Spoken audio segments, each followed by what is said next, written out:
Assalamualaikum warahmatullahi wabarakatuh. Izin memperkenalkan diri, nama saya Nagita Aulia dari kelas TRI 3A dengan NPM 24782023. Di sini saya akan menjelaskan praktikum 8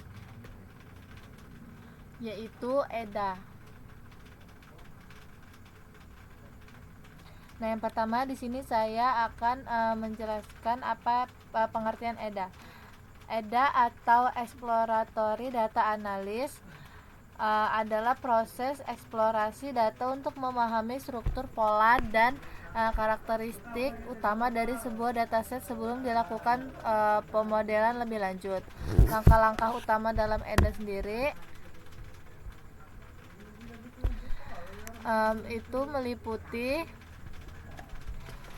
yang pertama, persiapan dan pemahaman data, yaitu mengenali bentuk, ukuran, dan tipe data. Yang kedua, ada pembersihan data atau data cleaning, yaitu mengatasi missing value dan outlier.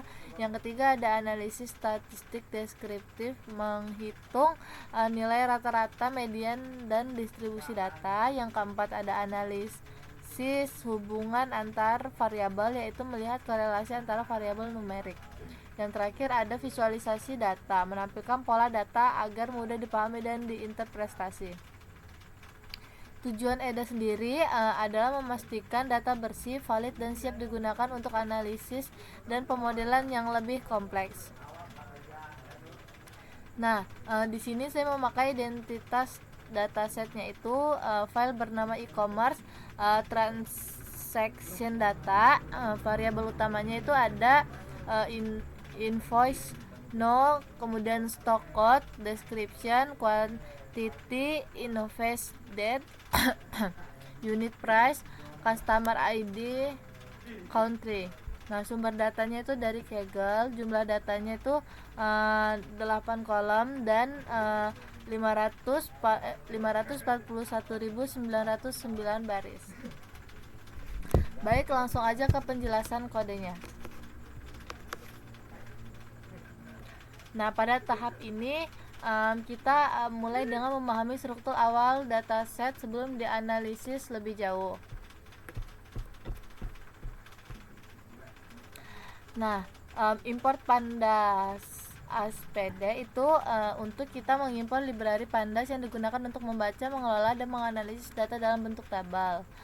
Kemudian df pd read csv ini untuk membaca file CSV bernama data CSV dengan beberapa pengaturan.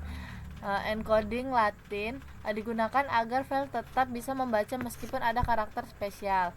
Kemudian on-bed lines Linux skip akan melewati baris yang rusak atau tidak sesuai format CSV. Kemudian expanded calls ini kode yang ini itu bagian untuk memastikan bahwa nama kolom dataset sudah sesuai, karena terkadang saat membaca file kolom bisa salah terbaca. Jika jumlah kolom cocok, maka kolom diganti dengan nama yang benar. Kemudian yang ini menampilkan ukuran dataset, yaitu jumlah baris dan kolom. Print df height itu menampilkan 5 baris pertama untuk memberi gambaran isi data. Print df info itu menampilkan informasi tipe data tiap kolom, apakah numerik, teks, atau tanggal. Kemudian print df is null itu menunjukkan jumlah data yang hilang, missing value di setiap kolom. Kemudian print df describe include all itu memberikan statistik deskriptif awal seperti nilai rata-rata, standar deviasi, jumlah unik, nilai minimum dan maksimum baik untuk data numerik ataupun kategorik. Nah, tujuan pada tahap ini itu memahami struktur, kualitas, dan karakteristik dasar dari dataset sebelum dibersihkan.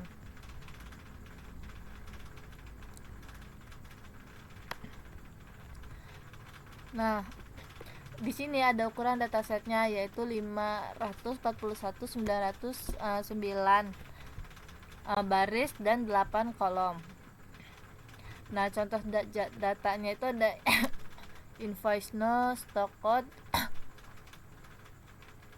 invoice date, unit price, customer ID, country. Ada 8 kolom.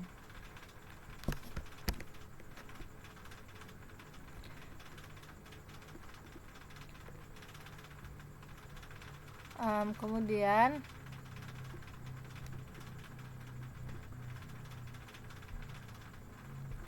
yang ini artinya ada 135.000 baris tanpa customer ID.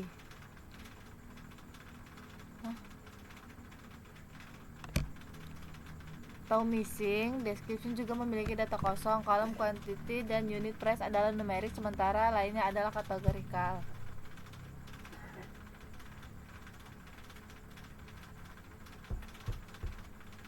Nah, kemudian di sini ada jumlah missing value tiap kolomnya. Di sini ada statistik deskriptif awalnya. Kemudian di sini ini sama statistik deskriptif awalnya. Kayak kita lanjut aja ke tahap selanjutnya, yaitu tahap 2-nya, pembersihan data. Nah, pada tahap ini kita membersihkan data agar analisis lebih akurat. Nah, import numpy as np. Ini kita mengimpor numpy dan kembali memeriksa berapa banyak data yang masih hilang. Kemudian for call nih, untuk kolom numerik, nilai yang hilang diisi dengan nilai median agar tidak terpengaruh oleh outlier. Kemudian untuk yang bawahnya ini untuk kolom kategorikal atau teks, nilai kosong diganti dengan modus, nilai yang paling sering muncul. Setelah itu print df is null, itu memastikan semua missing value sudah tertangani. Nah, kemudian untuk kode yang ini itu untuk menangani outlier dengan metode IKR. Bagian ini digunakan untuk mengatasi nilai ekstrim atau outlier. Metode IKR sendiri itu untuk mencari batas bawah dan atas. Nilai di luar rentak itu dianggap outlier dan dipotong agar tetap dalam batas wajar. Kemudian ini untuk menyimpan data yang sudah bersih disimpan ke file baru bernama data bersih CSV untuk digunakan pada analisis berikutnya. Jadi pada tahap ini menjamin bahwa dataset bersih, bebas dari nilai kosong dan outlier. Di sini hasil outputnya, di sini ada jumlah missing value sebelum pembersihan, kemudian di sini ada juga yang setelah pembersihannya. Nah, di sini outlier telah ditangani menggunakan metode IKR.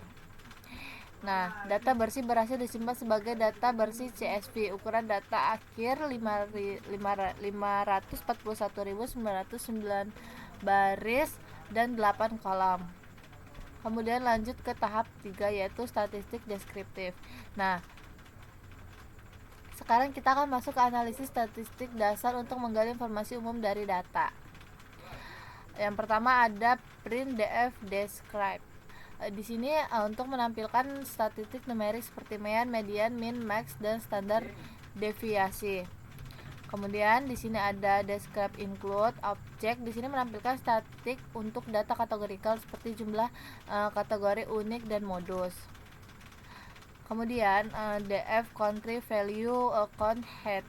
Di sini menampilkan 5 negara dengan transaksi terbanyak, berguna untuk mengetahui wilayah pasar utama. Kemudian yang terakhir di sini ada print nilai df print df quantity dan df unit price man. Ini untuk menampilkan rata-rata jumlah barang, quantity, dan harga satuan unit price untuk melihat tren umum penjualan. Nah, pada tahap ini kita mendapatkan gambaran awal pola-pola data negara dominan, rata-rata pembelian, dan karakteristik umum transaksi. Nah, di sini hasil outputnya ada statistik deskriptif variabel numerik. Nah, kemudian di sini ada statistik deskriptif variabel kategorikal. Nah, yang dimasuk di dalam variabel numerik, yaitu ada quantity, unit price, customer ID. Sedangkan yang kategorikal itu ada invoice no, stock code, description, invoice date, dan country. Nah, 5 negara dengan transaksi terbanyak itu yang pertama ada United Kingdom, kemudian ada Germany, kemudian ada France, terus Air, kemudian Spain. Nah, nilai rata-rata kuantitinya itu di sini bisa dilihat. Kemudian nilai rata-rata unit price-nya yaitu segini. Lanjut ke tahap berikutnya, itu tahap 4, analisis hubungan antar variabel. Nah, tahap ini untuk mengetahui seberapa kuat hubungan antar variabel numerik. Di sini ada import seaborn dan juga import matplotlib, pyplot. Nah, kita menggunakan seaborn dan matplotlib untuk visualisasi data. Nah, di sini ada kode ini. Nah, kode ini untuk fungsi core sendiri itu menghitung koefisien korelasi antar kolom numerik. Lalu divisualisasikan dengan heat map, di mana warna merah menunjukkan korelasi negatif berlawanan arah, sedangkan warna biru menunjukkan korelasi positif atau searah. Nah, tujuan pada tahap ini itu menemukan variabel mana yang saling memengaruhi, misal antara quantity dan unit price. Nah, ini untuk hasil outputnya. Di sini ada heat map korelasi antar variabel numerik. Nah, seperti yang dibilang tadi, yang merah ini korelasi negatif atau berlawanan arah, sedangkan yang biru ini menunjukkan korelasi positif searah. Kemudian kita lanjut ke tahap berikutnya, tahap 5, yaitu visualisasi dan interpretasi.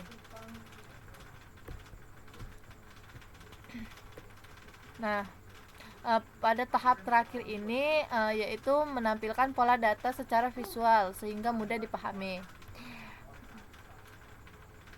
Nah, di sini ada SNS heatplot. Yang ini untuk menampilkan histogram distribusi jumlah barang yang dibeli per transaksi. Kita langsung aja tunjukkan outputnya satu persatu. Nah, di sini ada histogram distribusi jumlah barang quantity. Di sini interpretasinya yaitu sebagian besar transaksi memiliki jumlah barang kecil, artinya transaksi skala kecil lebih dominan. Kemudian di sini ada SNS box plot. Di sini menampilkan box plot harga satuan untuk melihat persebaran harga dan nilai ekstrim. Yang ini grafiknya. Interpretasinya yaitu sebagian besar harga berada di rentang rendah dan outlier telah dikoreksi sebelumnya. Kemudian selanjutnya ada SNS Conpot.